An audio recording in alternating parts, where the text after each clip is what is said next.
आयुर्वेदाच्या सुंदर विश्वामध्ये तुम्हा सर्वांचं हार्दिक स्वागत।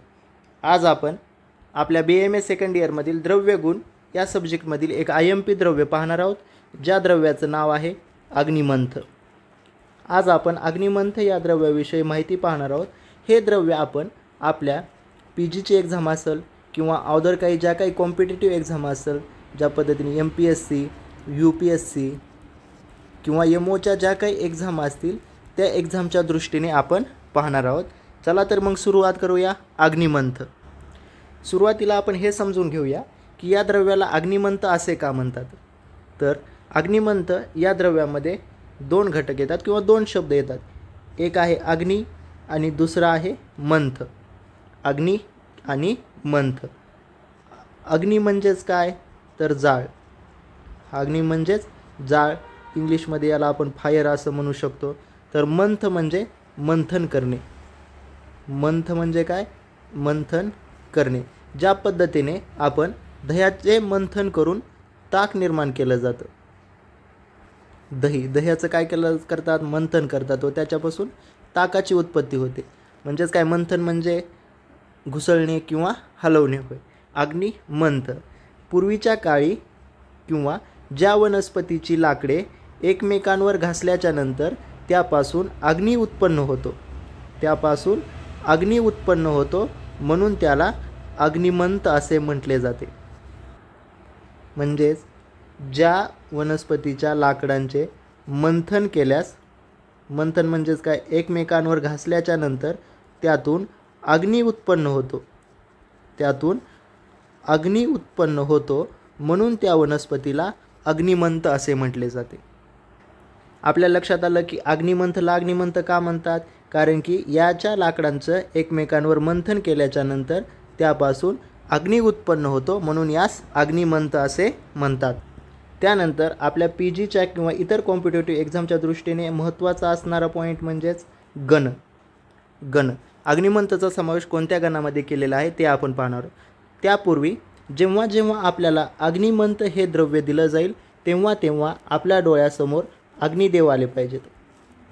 अग्निदेव जेव्हा जेव्हा कोणत्या पण याच्यामध्ये अग्निमंथ हे द्रव्य आलं की आपल्या डोळ्यासमोर अग्निदेव आले पाहिजेत। का, कारण या अग्निदेवांचा उपयोग करूनच आपण खूप साऱ्या गोष्टी लक्षात ठेवणार आहोत।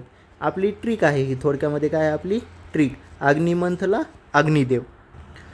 चरकाचार्यांनी अग्निमंथचा समावेश शीत प्रशमन महाकषाय, त्याच पद्धतीने शोथर महाकषाय आणि अनुवासनोपग महाकषायामध्ये केला आहे। लक्षात कसं ठेवायचं ते आपण पाहूया। मी अगोदरच सांगितलं होतं की जेव्हा जेव्हा आपल्याला अग्निमंथ हे द्रव्य दिलं जाईल तेव्हा तेव्हा आपल्या डोळ्यासमोर अग्निदेव आले पाहिजेत आणि या अग्निदेवावरूनच आपण सगळ्या गोष्टी लक्षात ठेवणार आहोत। शीत प्रशमन महाकषाय। सुरुवातीला शीत प्रशमन महाकषाय म्हणजेच काय, शीततेचा नाश करणारा, शीतता कमी करणारा जो गण आहे त्याला शीत प्रशमन महाकषाय म्हणतात। आपल्या द्रव्याच्या नावामध्येच आहे अग्नी, द्रव्याच्या नावामध्येच आहे अग्नी। अग्नी कसा असतो तर उष्ण असतो। अग्नी कसा असतो, उष्ण असतो। उष्णच्या विरुद्ध काय आहे, शीत। उष्णच्या विरुद्ध आहे शीत। यावरून जे द्रव्य स्वतः उष्ण आहे ते काय करणार आहे तर शीतता कमी करणार आहे, म्हणजेच शीतताचा किंवा शीतगुणाचा नाश करणार आहे। शीतगुणाचा नाश करणार आहे, म्हणून अग्निमंथचा समावेश शीत प्रशमन महाकषायामध्ये केला आहे। त्यानंतर शोथर महाकषाय। शोथर म्हणजेच काय, शोथ कमी करणारा। शोथ, वात, ज्या ठिकाणी वात दोष आहे त्या ठिकाणी शोथ उत्पन्न होतो। वात दोषामुळे शोथ उत्पन्न होतो। आणि आपलं अग्नी हे द्रव्य कसं आहे तर उष्ण आहे आणि वाताचा गुण काय आहे तर शीत आहे। वात कसा असतो, शीत। अग्नी उष्ण असल्याने वात दोषाचं हरण करतं, म्हणून अग्निमंथचा प्रयोग शोथर या व्याधीमध्ये केला जातो। शोथर, म्हणून याचा समावेश शोथर गणामध्ये केला आहे। किंवा आपण अग्निमंथला अग्निदेव पाहिलं होतं। अग्निमंथला अग्निदेव पाहिलं होतं। अग्निदेव काय करतो तर शोथ घेतो। अग्निदेव शोथ म्हणजेच काय, प्रतिशोध। अग्निदेव प्रतिशोध घेतो. या प्रतिशोध, आपल्याला प्रतिची काही गरज नाही, शोधवरूनच लक्षात काय ठेवायचं, शोध. तर शोधहर कोण आहे, तर अग्निदेव आहे, म्हणजेच अग्निमंथ. त्यानंतर याचा समावेश अनुवासनोपग महाकषायामध्ये पण केला आहे. अनुवासनोपग म्हणजे काय, अनुवासनाला मदत करणारा, अनुवासनला मदत करणारा असा कोण आहे, आपला अग्निदेव आहे. अग्निदेव काय करतो, सर्वांची मदत करतो. पण कोणाला, इथे कोणाला मदत करत आहे, तर अनुवासन बस्तीसाठी मदत करणार आहे, म्हणून अनुवासनोपग अग्निमंथ. आता आपण अगोदर चरकाचार्यांचं पाहिलं. आता सुश्रुताचार्यांनी अग्निमंथचा समावेश कोणत्या गणामध्ये केला आहे ते आपण पाहूया. तर सुश्रुताचार्यांनी अग्निमंथचा समावेश बृहत पंचमूळमध्ये केला आहे. बृहत पंचमूळ लक्षात ठेवण्यासाठी आपण अग्निमंथला काय पाहिलं होतं, तर अग्निदेव, अग्निमंथ, अग्निदेव. अग्निदेव कसे आहेत, खूप मोठे आहेत, बरोबर आहे. अग्निदेव कसे आहेत, तर खूप मोठे आहेत. मोठे म्हणजेच काय, बृहत, बृहत पंचमूळ. लक्षात ठेवण्यासाठी बृहत म्हणजेच मोठे. अग्निदेव कसे आहेत, तर खूप मोठे आहेत, यावरून बृहत पंचमूळ. त्यानंतर वरुण आदी गण, जसे आपले अग्निदेव आहेत, अग्निदेव, त्याच पद्धतीने वरुण एक देव आहे. वरुण, वरुण म्हणजेच काय, जलदेवता. वरुण म्हणजेच काय, जलदेवता. वरुण म्हणजेच जलदेवता. दोघांचा अँगर इश्यू म्हणजेच काय, दोघांचा स्वभाव सेमच आहे. दोघांचा स्वभाव सेम आहे आणि दोघांचं जमत नाही. ज्या ठिकाणी अग्नी असतो त्या ठिकाणी त्याला कमी करण्यासाठी वरुण देव येतात, म्हणून यावरून अग्निमंथचा समावेश वरुणादी गणामध्ये केला आहे. आणि वीर, वीर तरवादी गण. आपले अग्निदेव कसे आहेत, तर खूप वीर आहेत. अग्निदेव कसे आहेत, तर खूप वीर आहेत. यावरून अग्निमंथचा समावेश, अग्निमंथचा समावेश वीर तरवादी गणामध्ये केला आहे. वीर, वीर कोण आहेत, तर आपले अग्निदेव आहेत. अग्निदेव, अग्निदेव. आपण अग्निमंथ हे द्रव्य पाहत आहोत. आपण अग्निमंथला लक्षात ठेवण्यासाठी काय लक्षात ठेवलं होतं, ज्या ज्या ठिकाणी अग्निमंथ दिलं जाईल त्या त्या ठिकाणी आपण लक्षात काय ठेवणार आहोत, तर अग्निदेव. या अग्निदेवावरूनच आपण गण लक्षात ठेवणार आहोत. गण, अग्निदेवावरूनच गण. अग्नी कसा असतो, तर उष्ण असतो, बरोबर आहे. उष्ण असतो, मग तो काय करणार आहे, शीतता कमी करणार आहे, म्हणून याचा समावेश शीत प्रशमन महाकषायामध्ये केला आहे. त्यानंतर उष्ण आहे, उष्णामुळे काय करणार आहे, तो वात दोषाचं शमन करणार आहे, म्हणजेच शोथ व्याधीचं पण शमन करणार आहे. शोथर किंवा अग्निदेव काय करतो, तर प्रतिशोध घेतो, म्हणून शोथर महाकषाय. त्यानंतर तो त्याचं कसं आहे, मदत करणार आहे, हेल्पिंग नेचर आहे. पण या ठिकाणी कोणाला मदत करतो, तर अनुवासनाला मदत करतो, म्हणून अनुवासनोपग, अनुवासनोपग महाकषायामध्ये याचा समावेश केला आहे. त्यानंतर सुश्रुत, हे झालं चरकाचार्यांचं. सुश्रुत काय म्हणायचे, सुश्रुत म्हणतात की अग्निदेव कसा आहे, तर खूप मोठा आहे. अग्निदेवता हे खूप मोठे आहेत. मोठे म्हणजेच काय, तर बृहत. मोठे म्हणजेच काय, तर बृहत. म्हणून अग्निमंथचा समावेश बृहत पंचमूळमध्ये केला आहे. बृहत पंचमूळमध्ये केला आहे. त्यानंतर अग्निदेवांचं आणि अजून एक त्यांच्या विरुद्ध देव आहे, त्यांचं कधीच जमत नाही. ते देव म्हणजेच काय, वरुण, म्हणजेच जलदेवता. जलदेवता दोघं काय करतात, सारखं भांडण करतात. वरुणादी गण, वरुणादी गण. त्याच पद्धतीने आपले अग्निदेव जसे मोठे आहेत तसेच ते काय आहेत, तर खूप वीर पण आहेत. यावरून काय लक्षात ठेवायचं, तर वीर तरवादी गण, वीर तरवादी गण. त्याच पद्धतीने सुश्रुतांनी अजून एक गण सांगितला आहे, वात सशमन गण. वात सशमन गण. आपल्याला माहिती आहे अग्निदेव कसे आहेत, तर उष्ण आहेत, बरोबर आहे. अग्निदेव कसे आहेत, तर उष्ण आहेत, किंवा अग्नी म्हणजेच काय, उष्णता. आणि वाताचा गुण काय आहे, शीत, म्हणजेच उष्णने वात दोष कमी होणार आहे, म्हणून वात सशमन गणामध्ये पण अग्निमंथचा प्रयोग केला जातो. त्यानंतर पुढचा IMP पॉईंट आपण पाहूया, पर्याय नाव. पर्याय नाव खूप IMP आहेत, याच्यावर PGच्या एक्झाममध्ये किंवा कोणता पण एक्झाम असेल त्यामध्ये क्वेश्चन विचारला जातो. तर सुरुवातीला आहे जय, याला जय असे पण म्हणतात, जया. का जया म्हणतात? कारण की ही अग्निमंथ जे द्रव्य आहे ते व्याधींवर जय मिळवतं.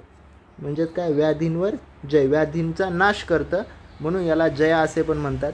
श्री पर्ण म्हणजेच काय? पान. पर्ण म्हणजे प्राण आणि श्री म्हणजे शोभायुक्त. शोभायुक्त किंवा ज्या वनस्पतीच्या पर्णाने त्या वनस्पतीला पानाने शोभा उत्पन्न होते किंवा ते पर्ण खूप सुंदर दिसतात, म्हणून याला श्रीपर्ण असे पण म्हटलं जातं. त्यानंतर वातग्नी, वात दोषाला कमी करणारं द्रव्य आहे म्हणून याला वातग्नी असे पण म्हणतात.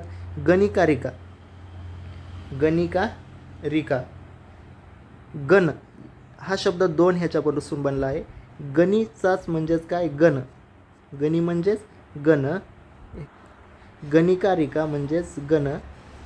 गण म्हणजेच काय? तर समूह. गण म्हणजेच काय? समूह. ही वनस्पती एका समूहामध्ये उत्पन्न होते. वनस्पती काय होते? तर समूहात उत्पन्न होते, एका समूहात उत्पन्न होते, म्हणून हिला गणिकारिका असं पण म्हटलं जातं.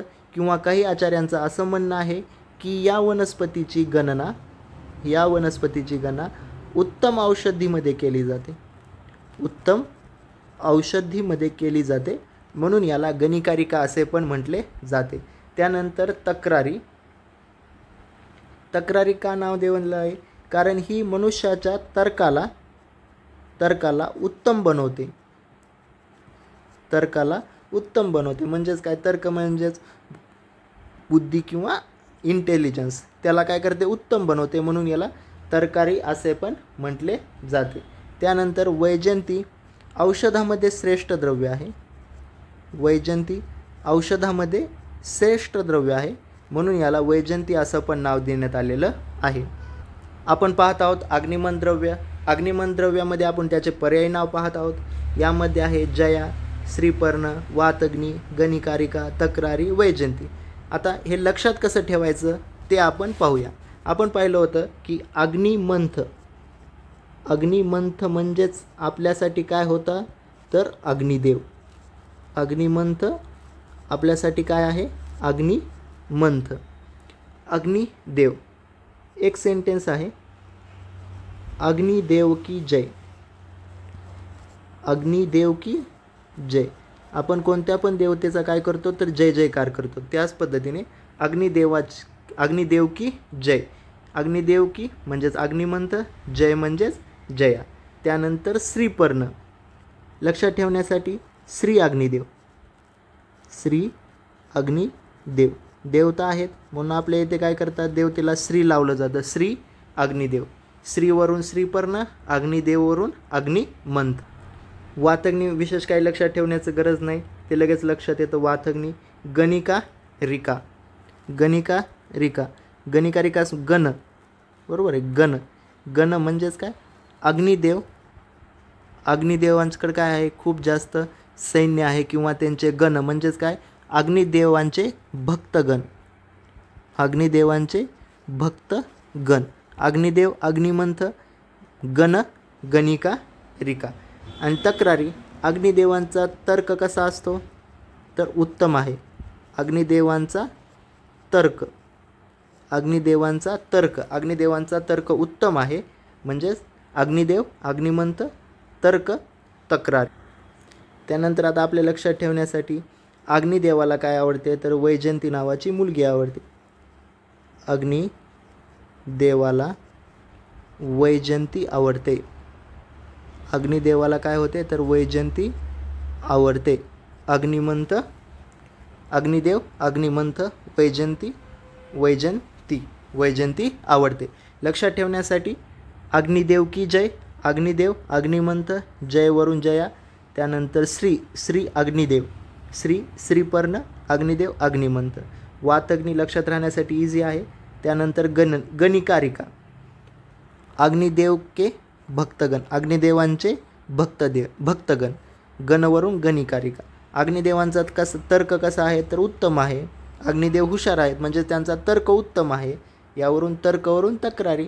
आणि अग्निदेवांना कोण आवडते? तर वैजयंती आवडते, म्हणजेच वैजयंती ही कुणाचं नाव आहे? तर अग्निमंथचं. त्यानंतर आता आपण IMP पॉईंट पाहणार आहोत. अग्निमंथचं रसपंचम. सुरुवातीला रस पाहूया. तर अग्निमंथमध्ये एकूण 4 रस आहेत. ते आहेत तिक्त प्लस कटू, कषाय, तिक्त, कटू, कषाय आणि मधुर. तिक्त, कटू, कषाय आणि मधुर. लक्षात कसं ठेवायचं ते आपण शेवटी पाहणार आहोत. त्यानंतर याचा विपाक आहे कटू विपाक. याचं वीर्य आहे उष्णवीर्यात्मक. वीर्य आहे उष्णवीर्यात्मक. लक्षात कसं ठेवायचं ते आपण पाहूया. तिक्तला टी, कटूला सी, कषायला के, मधुरला यम. आणि आपल्याला माहिती आहे अग्निमंथ म्हणजेच काय तर अग्निदेव. अग्निमंथसाठी आपण अग्निदेव लक्षात ठेवला आहे. तर आपले अग्निदेव काय करतात तर केटीएमवर बसून सीटी मारतात. केटीएमवर बसून सीटी मारतात. रिॲलिटीमध्ये असं काही नाही आहे. फक्त आपण लक्षात ठेवण्यासाठी आपल्या एक्झामला आपल्याला मार्क पडण्यासाठी आपण इमॅजिनेशन करत आहोत की अग्निदेव काय करतात तर केटीएमवर बाईकवर बसून वैजयंतीला काय करतात तर सिटी मारतात. आपण अगोदरच पाहिलं होतं की अग्निदेवांना वैजयंती खूप आवडते. बरोबर आहे, वैजयंती आवडते. यावरून आपण त्याचं नाव लक्षात ठेवलं होतं. एक पर्याय नाव वैजयंती हे कुणाचं नाव आहे तर अग्निमंथाचं. अग्निदेव म्हणजेच अग्निमंथ. अग्निदेव म्हणजेच काय अग्निमंथ. के म्हणजे माहिती आहे आपल्याला कषाय, टी म्हणजे कटू, यम म्हणजे मधुर. केटीएमवर बसून वैजयंती हे पर्यायी नाव आहे. सीटी मारतात. सी म्हणजे आणि सीटी मारतात. ती म्हणजे तिक्त. सॉरी इथं केटीएम सॉरी या ठिकाणी टी म्हणजेच काय तिक्त आहे. तिक्त. केटीएमवर बसून सीटी मारतात. के म्हणजे कषाय, टी म्हणजे तिक्त, म म्हणजे मधुर. अग्निदेव केटीएमवर बसून वैजयंतीला काय करतात तर सीटी मारतात. वैजयंतीला सीटी मारतात. यावरून आपण काय ठेवलं याचं रसपंचक लक्षात ठेवलं. सिंपल. जेव्हा अग्निमंथ डोळे झाकायचे आणि अग्निमंथ जेव्हा दिला जाईल त्यावेळेस अग्निदेव काय करतात तर केटीएम बाईकवर बसतात आणि काय करतात तर अग्निदेव काय करतात तर केटीएम बाईकवर बसून वैजयंतीला काय करतात तर सीटी मारतात. के से कषाय, टी से तिक्त, म से मधुर और सी से कटू. हे काय आहे याचं रसपंचक. आणि त्याचा विपाक आहे कटू आणि वीर्य आहे उष्ण. अग्नी कसा असतो तर उष्णता असते अग्नीमध्ये, म्हणजेच वीर्य लक्षात ठेवण्यासाठी इझी आहे. त्यानंतर आपण याचं कर्म पाहूया की अग्निमंथ कोणत्या दोषावर कार्य करतं. तर अग्निमंथ हे कफ वात शामक आहे. कफ आणि वात दोषाचं शमन करणार आहे. लक्षात ठेवण्यासाठी खूप इझी आहे. अग्निमंथ हे द्रव्य कसं आहे तर उष्ण आहे. याचं वीर्य काय आहे उष्ण आहे. मग वाताचा गुण पण आपल्याला माहिती आहे. वात कसा असतो शीत असतो. कफ कसा आहे शीत आहे. जर अग्निमंथ हे उष्ण द्रव्य असेल तर ते कफ आणि वात या दोघांचं काय करणार आहे शमन करणार आहे. त्यानंतर कर्ममध्ये याचे कर्म आहेत दीपन, त्यानंतर पाचन, दीपन पाचन, अनुलोमन आणि वेदना शमन. अनुलोमन आणि वेदना शमन हे काय आहे याचं कर्म आहे. लक्षात ठेवण्यासाठी खूप इझी आहे. नावातच आहे अग्नि दीपन. शब्द कसा असतो दीपन नसतं कधीच. अग्निदीपन, अग्नीचं दीपन करणारा. अग्निदीपन का करतो कारण उष्ण वीर्यामुळे. याचं वीर्य कसं आहे तर उष्ण, म्हणून हा काय करतो तर अग्निदीपनाचं कार्य करतो. त्यानंतर पाचन, आम पाचन का करतो तर उष्णवीर्य याचं. उष्णवीर्यामध्ये आम पाचन. त्याच पद्धतीने अनुलोमन पण उष्णवीर्यामुळे. आणि वेदना शमन. वेदना आपल्याला माहिती आहे ज्या ठिकाणी वाताशिवाय काय नाही तर वेदना नाही. आणि अग्निमंथ वात दोषाचं शमन करणार आहे. म्हणजेच काय होणार आहे तर वेदनेचं पण शमनच होणार आहे. वेदनेचं पण शमन होणार आहे. म्हणून वेदना शमनार्थ अग्निमंथचा प्रयोग केला जातो. त्यानंतर कोणत्या व्याधीमध्ये याचा प्रयोग केला जातो तर वातविकारामध्ये याचा प्रयोग केला जातो. त्यानंतर शोथव्याधी, शोथ आणि वेदना शमनार्थ याचा प्रयोग केला जातो. प्रामुख्याने अग्निमंथचा प्रयोग वातविकार, शोथ आणि वेदना शमनार्थ केला जातो. शोथ याचा गणच काय आहे तर शोथर गणामध्ये याचा समावेश केलेला आहे. त्यानंतर सुश्रुत आणि वात सशमन गणामध्ये याचा समावेश केला आहे. का केला आहे कारण हे उष्णवीर्याचा आहे आणि वात कसा असतो तर शीत असतो, उष्ण आहे म्हणून वाताचा नाश करणार आहे. त्यानंतर शोथव्याधी, वेदना शमनार्थ सगळं काय आहे वात दोषावर डिपेंड आहे. अग्निदेव काय करतो तर वाताचं शमन करतो. म्हणून जेवढे काही वात विकार असतील किंवा वाताच्या कंडिशन असतील त्यामध्ये अग्निमंथचा प्रयोग केला जातो. अशा पद्धतीने आपण अग्निमंथ हे द्रव्य आपल्या PGच्या किंवा कॉम्पिटिटिव्ह एक्झामसाठी कशा पद्धतीने IMP आहे ते आपण पाहिलं. ट्रिक्स आणि टेक्निक्सद्वारे आपण हे द्रव्य लक्षात ठेवलेलं आहे. जर तुम्हाला हे लेक्चर आवडलं असेल तर व्हिडिओला लाईक करा, शेअर करा आणि आमच्या चॅनलला सबस्क्राईब करा. Thank you so much.